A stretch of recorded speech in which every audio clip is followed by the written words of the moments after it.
ஆஸ்திரேலியாவில் பெய்து வரும் அதிக கனமழை காரணமாக சேலம் மாவட்ட பள்ளி கல்லூரிகள் நாளை விடுமுறை.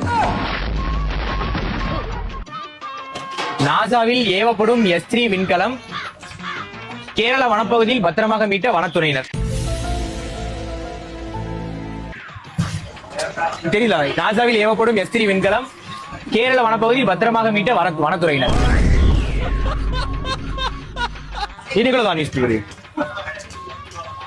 சென்னையில் லாரி மீது கார் மோதியதில் கால்பந்து வீரர் ரொனால்டோ கால் வலியால் அவதி.